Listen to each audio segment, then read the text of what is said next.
Welcome back, another episode. I have made every effort to treat the final season of Superman and Lois fairly. As a result, some aspects have been handled fairly, while other aspects have not been handled well. The season seems to want to take a break to concentrate on the worst characters of the bunch after giving us a cavalcade of that imperfectly good wedding, which is why my Superman and Lois Season 4 Episode 4 review can occasionally be harsh. Let's begin with the good. The reason the first return of Superman was handled properly was because it allowed the emotion of the moment to take precedence over any other possible course of action. Many would have packed it with a variety of conversations, but this episode concentrated on the unfiltered emotions that were there. The fact that Superman isn't fully recovered from his injuries was equally significant and expected. Though not to the extent of his pre-death appearance, his abilities are still present, so that he could recuperate and be away from the spotlight.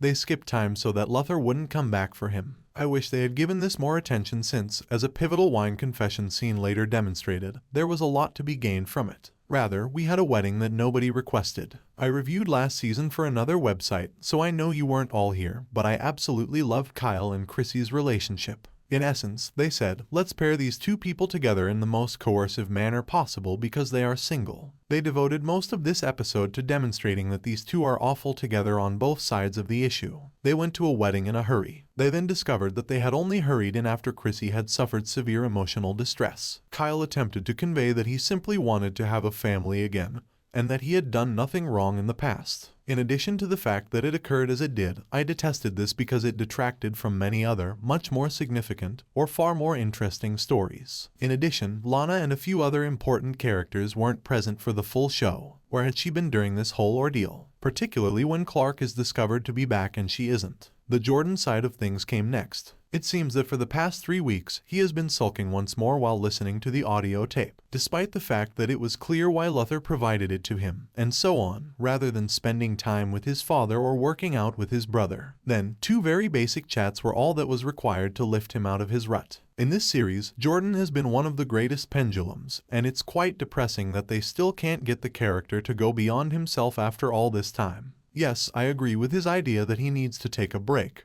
but it might have been done in a more significant way. Jonathan's training in the episode was also enjoyable, particularly his comprehension of Clark's film illusions and the dealer's choice scene, which made me laugh out loud. Once more, the show would have been stronger if it had concentrated on issues like this and Clark's general health. I want to conclude my review of Superman and Lois Season 4 Episode 4 by saying that I continue to believe that this season may successfully complete this arc and possibly make a successful landing. With only 6 episodes remaining, they must, however, concentrate on what truly matters and eliminate the rubbish that won't have enough time to develop. For more videos, subscribe.